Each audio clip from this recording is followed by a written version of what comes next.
Vous êtes nombreux, mesdames et messieurs, à suivre Version Originale Télévision. Vous êtes partout avec les médias partenaires de partout, FM Télévision, Pep d'abord Télévision.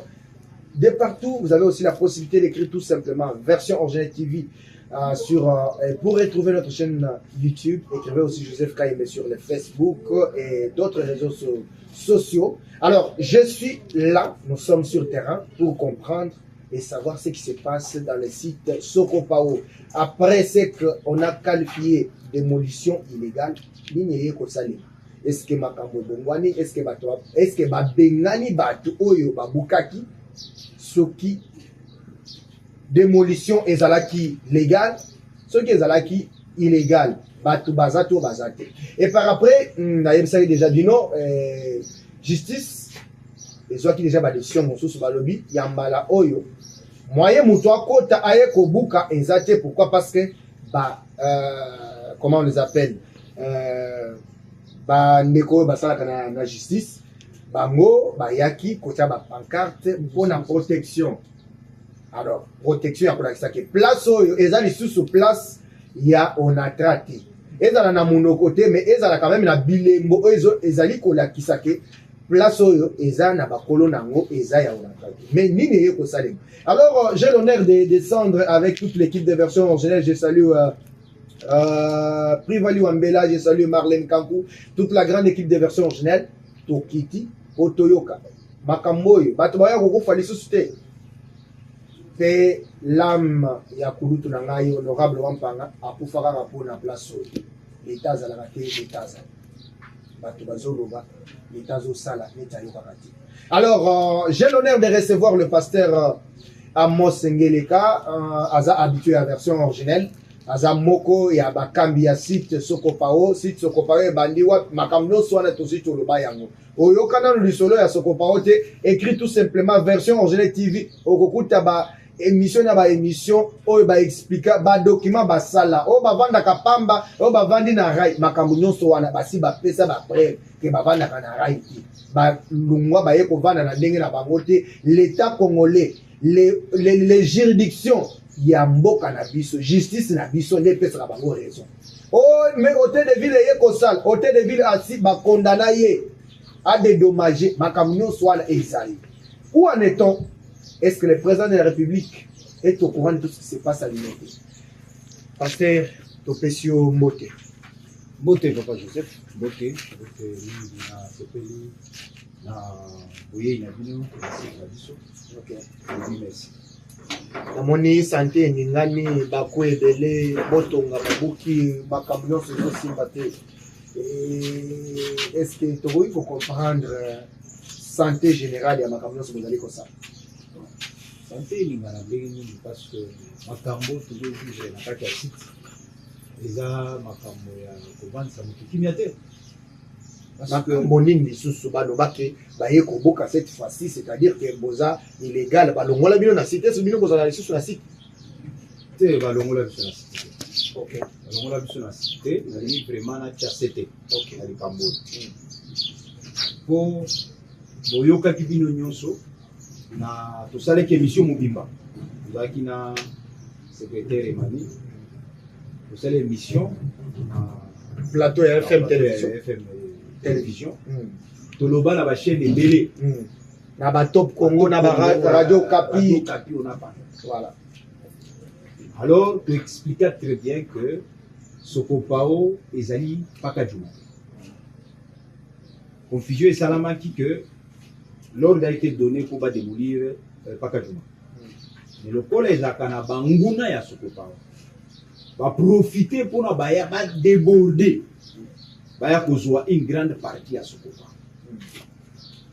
C'est comme ça que tu dénonces, tant que dénoncer et celle que Melawana tu saluer ici nazo saluer aussi la vice-ministre de l'Intérieur. Ok, maman Eugénie Tchela Kamba. La pression mbote na pesi femme de fer. Voilà, c'est peli vraiment na lobby merci Longonia pour le chapeau maman. Ok. Elle s'est battue au fourreau. Ok. Elle est à Saliba descente jusqu'à ce qu'elle a tout fait pour arrêter la démolition. Alors bah elle va comprendre réellement que Sokopao eza eloko mosusu paka juma eza eloko mosusu po Sokopao toza couvert na badécision judiciaire nde likambo mpe nalingi lelo naye kodénoncer lisusu parce que tokotika te naye kodénoncer lisusu parce que Sokopao eza couvert na badécision judiciaire tokolemba te tokoloba kaka malgré l'état de droit bazobundisa yango mais biso toza wana bartisan ya ko soutenir état de droit parce que état de droit yango moko misala te il faut batunde ba soutenir yango po esala nini esala alors lelo na ko dénoncer mabe o esalami le 15 les 15 donc lundi oyo ok mabe esala ezani ça veut dire que au jour d'aujourd'hui l'hôtel de ville aza melié parce que l'hôtel de ville biso to gagné yango yebi bien toza na arrêt RA 577 RA 596 ya cour d'appel de Kinshasa bonne o to gagné gouverneur ndenge na toza na procédure pour gouverneur indemniser biso voilà 300 000 $300,000 mais bolali boye bo surtout que baye koboka lisusu mais pour constater que le gouverneur quand il est venu a suivi ça na baka juma kuna aki mais après tu comme on a ministre naye ministre naye na batu na bango Léon Mulumba oyo abuka kabanda kwa ba continuer na Sokopao on a dénoncé ils ont arrêté mais loko tozo dénoncer c'est que ni colonial so toza si j'ai ba menace de que tolongwa est-ce que démolition yango ezalaka bongo parce que pour na biso tolobaka que ce qui l'état officiellement l'état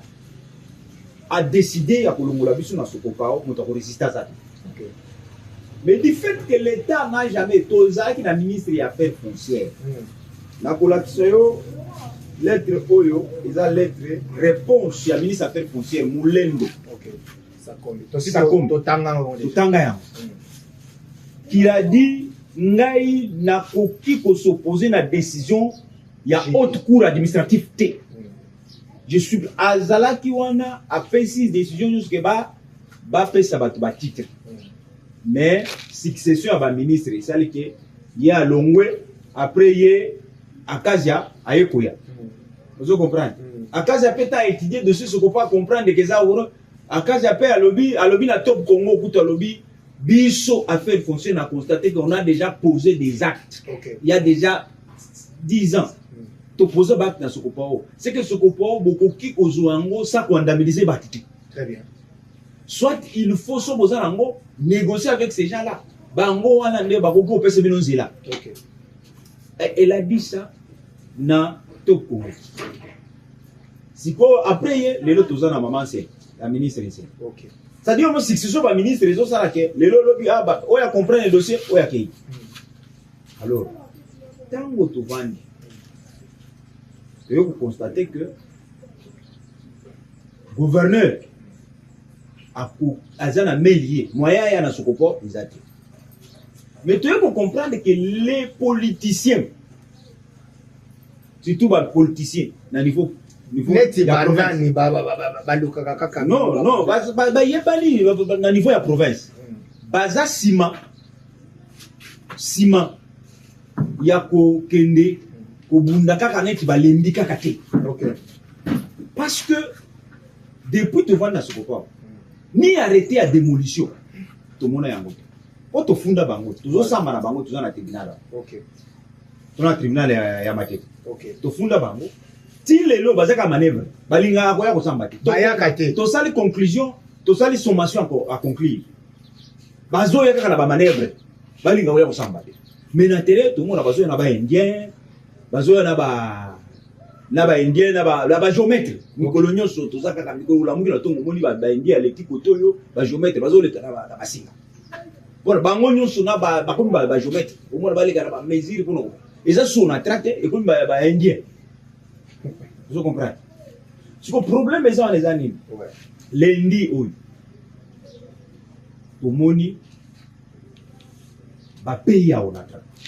Na maman moko kombo na yena koluka kombo na pesa. Ba ye parce que on avait exécuté barré arrêt moni arrêt oza nango na sina lakisa yango Ok. oyo eza arrêt tofabrika yango te Ok. eza arrêt ya conseil d'état Il y a conseil d'État. une décision de la haute cour administrative. Très bien. Cette décision a été exécutée en bonne et due forme. Vous comprenez? Ce que tali, oyo, ezali signification y a arrêt avec commandement. Ok. Hein? Signification y a arrêt avec commandement. Avec commandement. Ok. Première décision. Ce que moni, oyo, ezali littératif commandement. Après signification, littératif commandement. Ok. Il y a arrêt, il y a conseil d'État. Ce que moni ba décision oyo, c'est pour vous dire que eza décision mo exécution mo eza légale. Ok. Vous comprenez? Ce que moni oyo eza notification de l'arrêt. Oyo ba notifia tout le président ya Sokopao. Très bien. Vous comprenez? Notification ya arrêt. Okomona oyo ezali secrétaire général ya urbanisme. Ok. Hein? Mukanda tusu tangango. Totanga. Totanga yango. Oyo azo signifier à monsieur le président des victimes de démolition du site Sokopao, commune de Liberté. Ok. Vous comprenez?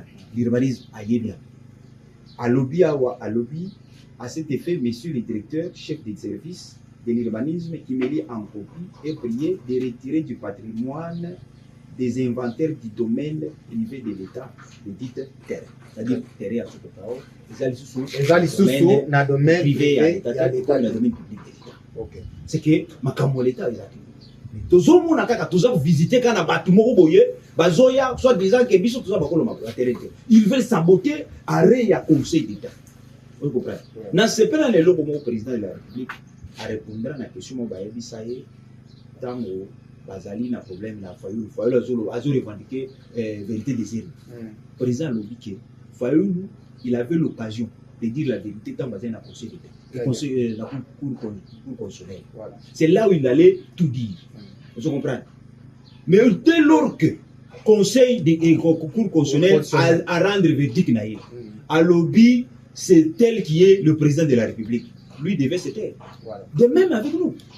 Dès lors que conseil d'État, papa, assis à lobby, à Pessibiso faveur, pourquoi les autres ne veulent pas se taire?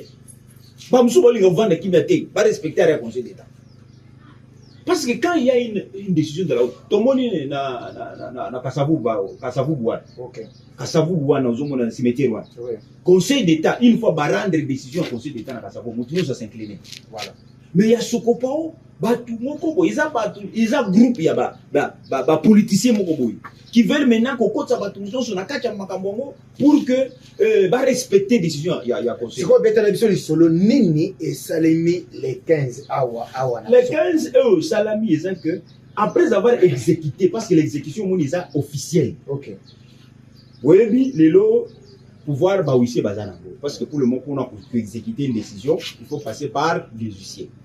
Il y a eu ba huissier, il y a justice, ba yé ko placer ba pancarte. Bon moni yango nyoso na bilili eza na ba image eza privali wa mbela ozo la biso ba image donc oyo eza ba pancarte oyo ba huissier ba placer. Donc eza bino batu bo koma ba biloko wana bo fabricant na ndenge na bino te eza ba huissier judiciaire bango nde batu ba tia ba pancarte. OK. Sikoyo ekomi ndenge nini ba nani babuki yango babuki ba pays ya onatra. Donc pays onatra. Donc elingi koloba ke onatra azali azo continuer ko réclamer son Sokopao lokola onatra espace na ye yebi ba décision judiciaire ti.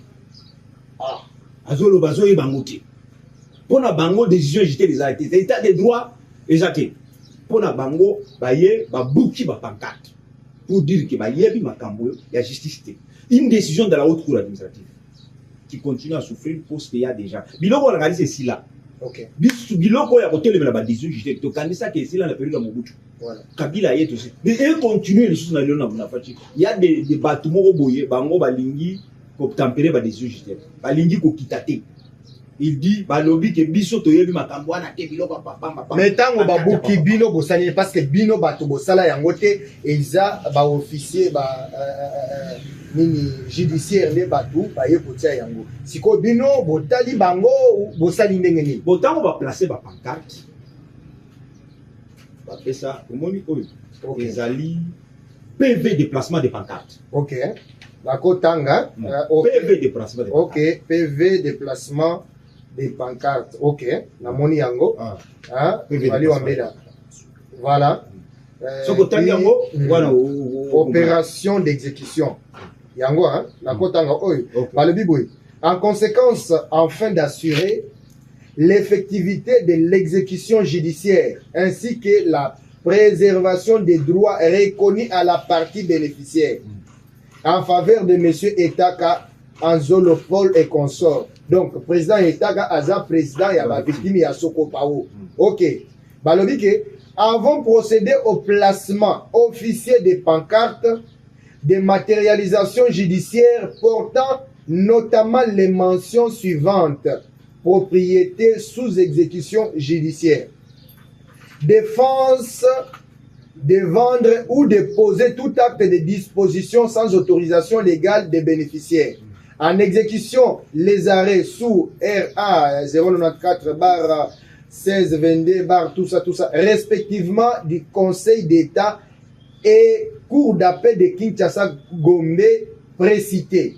Les dites pancartes ont été placées à l'entrée principale du site, aux extrémités visibles du terrain, à tout autre endroit stratégique permettant une visibilité suffisante au public et aux tierces. Mise en garde, totanga les sous. Bon, tu mais la kotanga parce que balobi que mise en garde légale. Avant, en outre, porter à la connaissance des occupants et du voisinage que toute tentative de destruction des pancartes, de réoccupation des lieux, d'entrave à l'exécution ou de violation des mesures judiciaires en cours pourrait constituer une voie de fait, un trouble à l'ordre public ou une rébellion à l'autorité judiciaire exposant les auteurs aux poursuites prévues par la loi. Alors, en tout cas, on ne met pas l'État. Ouais. Heureusement, Nzambe pe alala te. Ok. Il y a police, il y a stick. Ok. Il y a bakangi bango. Ok. Quand bakangi bango, bakela bango na stick. Très bien. Bakangi tout le monde. Na le monsieur Bouraka za quoi. Bakena il aza directeur sous directeur mo ya onata. Ok. Bazu bango nyonso bakena bango na stick. Tango bakomi kuna OPJ azai carte ayo wana toye wana na ba PV to placer ba uti ko buka ba pancarte OPJ tuna de quel pouvoir. Ok. Bino boko ke buka ba pancarte boko banani ba yena ba intervention belé wana OPJ ni talobi abengi kabaseli yezo bango baketi ipekin. Ok. Bakomi na ipekin balali kuna mais likambo na ye ko beta sete yango.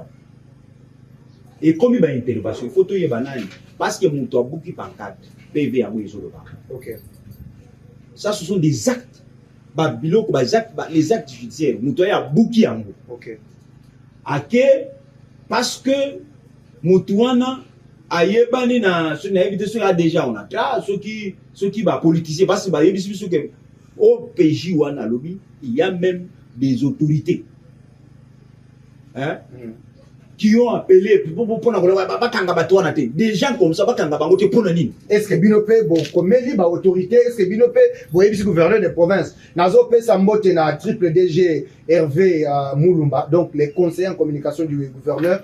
Bon papa peuple d'abord yango il faut que sa excellence monsieur le gouverneur et tout limi qui met à la carte na ville na vie. Donc ba civique moko boye soit disant ya onatra bazali kosala makambo au-delà même ya mibeko ya mboka na biso. Siko est-ce que Binope il fallait écrire aussi et faire voir au gouverneur parce que baton temps bazo sala makambo boye on dirait l'état za la kate bosali pendenge nini.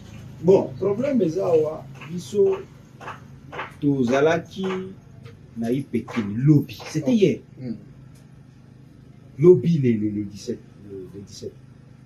mais c'était à notre présence. Que bazotika bango. Bazotika bango soit disant que babengi so banani babengi ba intervention. C'est na mboko biloko ko continuer kaka ita de droits. C'est bakangi mutu asali ba mbeba ya modelo. Vous comprenez?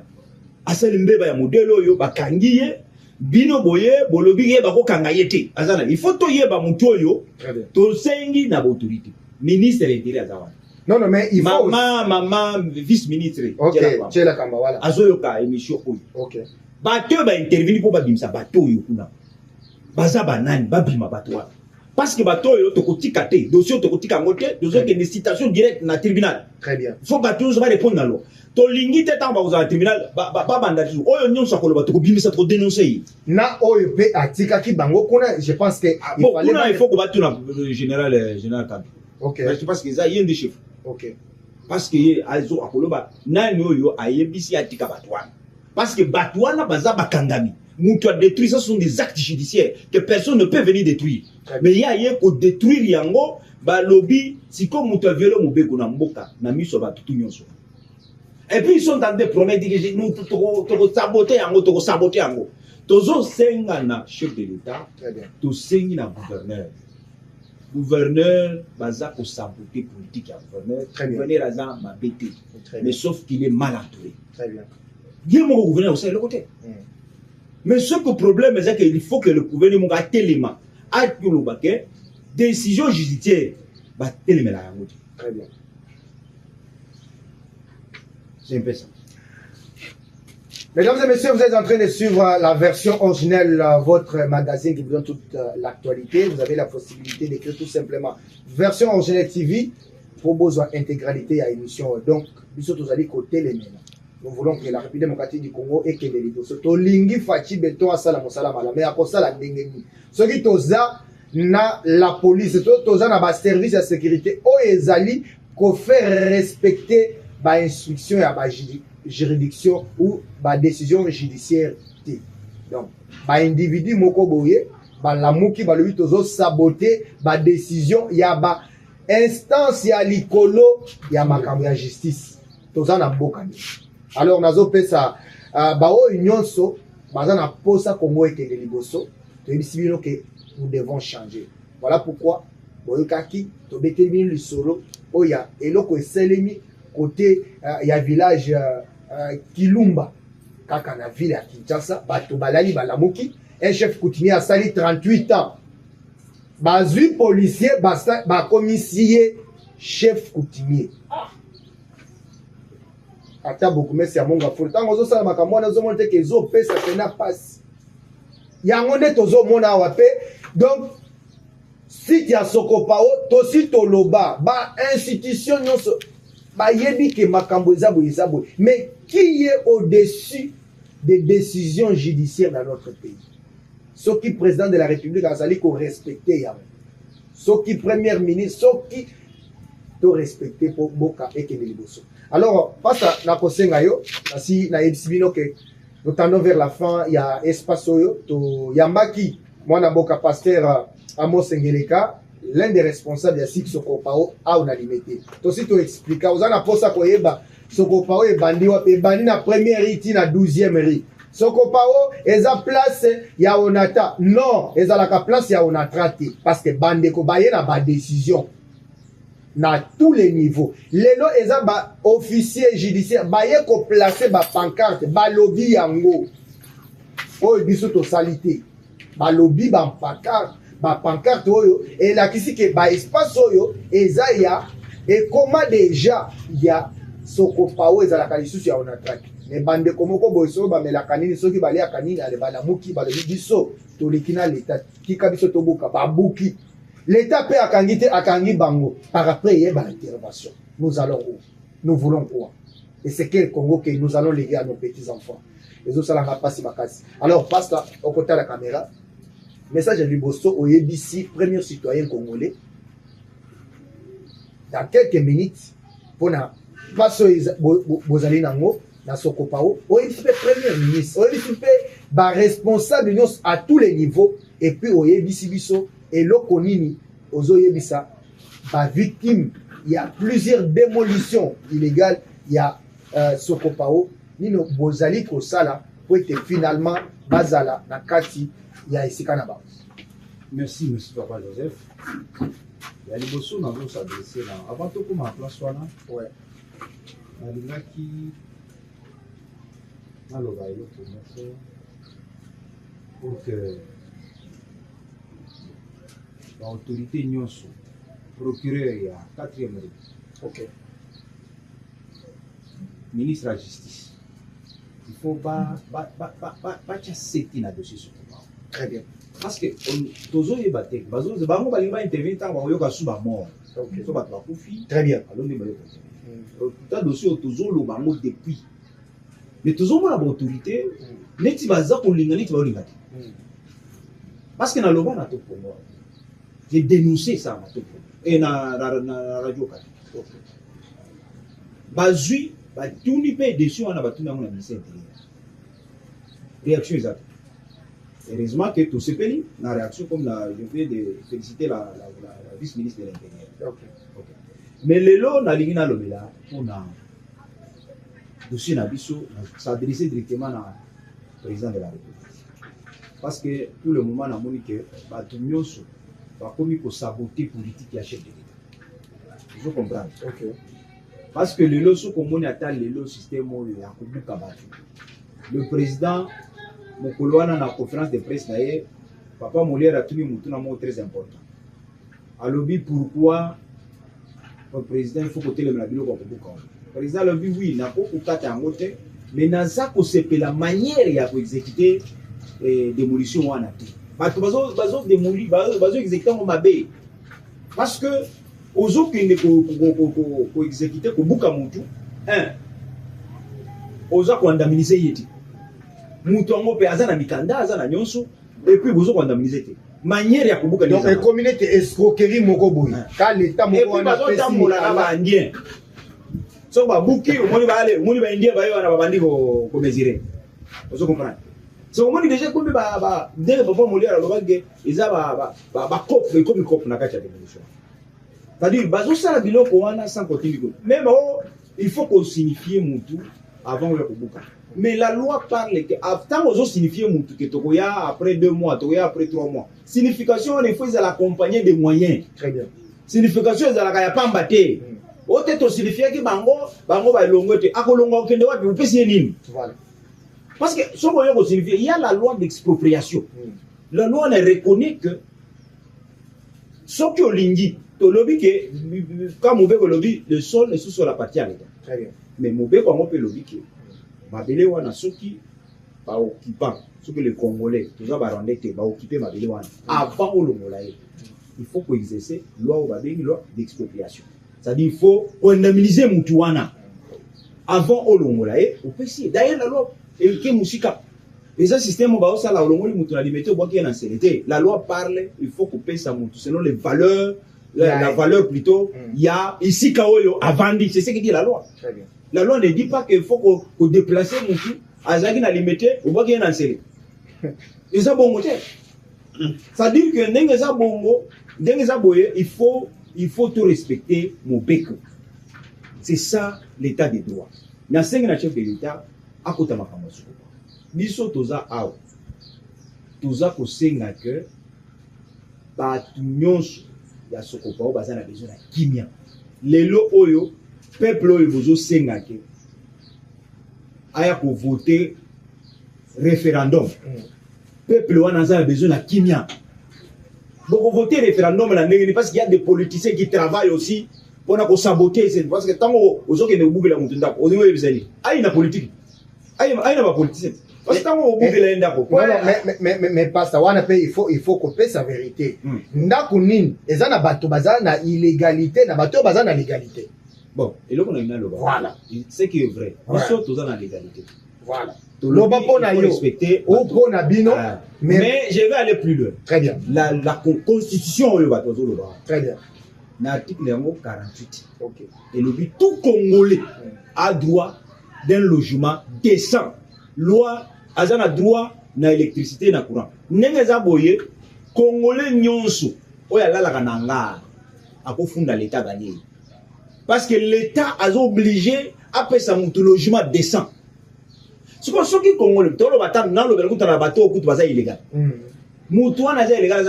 L'État peut avoir le droit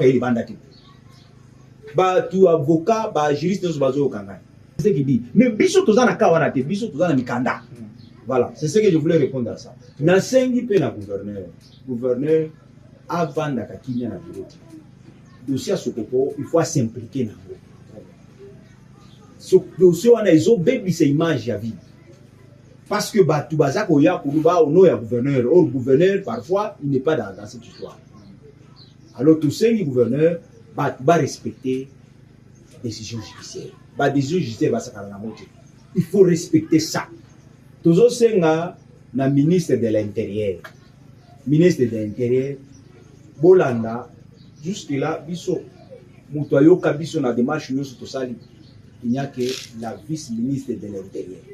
Ba tutu nyonso hein toyoka bazaka musika mais la vice-ministre de l'Intérieur la seule autorité plutôt autorité oyo ayoka quand même biso ya biso ya tozo senga même président de la République même batu nyonso azo yamba kuna biso pe to ba congolais. Pourquoi pas Yambappé biso ba victime ya Sokopo to expliquer ma souffrance tozana nano bosenga audience ba boye ko Yambappé na yango na ozosenga parce que pour le moment na mona ba mususu ba sengi ayambi ba biso pe tozo senga ba bita ya Sokopo ko président Yamba biso asa président na biso. Merci beaucoup. Merci beaucoup, Pasteur Amos Ngeleka. Je rappelle que vous êtes l'un des responsables du site Sokopa ici à Limité. Banaboka, Ozoyoka, Mutemezo Sala Pasi, Pona Bakongomani, Oyo, Mazola Banda, Bamisusu Basumba Banda Kuna Bango, Batonga Banda Kuna, Bamisusu Baganya procès. Dans le but que Sokopao a gagné procès contre la ville province de Kinshasa à hauteur et à plus de 300 000 $. Bafuta yango te soki osambelaka te yeba ke mokilo eza ya nzambe eza ya yote. Mesdames et messieurs, je suis arrivé à la fin de cette émission. J'ai dit merci à tous les partenaires des versions originelles. Peuple d'abord télévision, FM télévision, vous êtes de partout sur les réseaux sociaux. Écrivez tout simplement version originelle TV. Vous aurez l'intégralité de cette émission. Aimez et partagez sur Facebook et dans d'autres. Écrivez même Joseph Kaïbé, vous aurez tout. Alors, je vous retrouve très prochainement avec un autre invité. La partie technique était assurée par Prévalu Wambela et les autres qui l'aident dans cette équipe technique. Merci à toutes et à tous.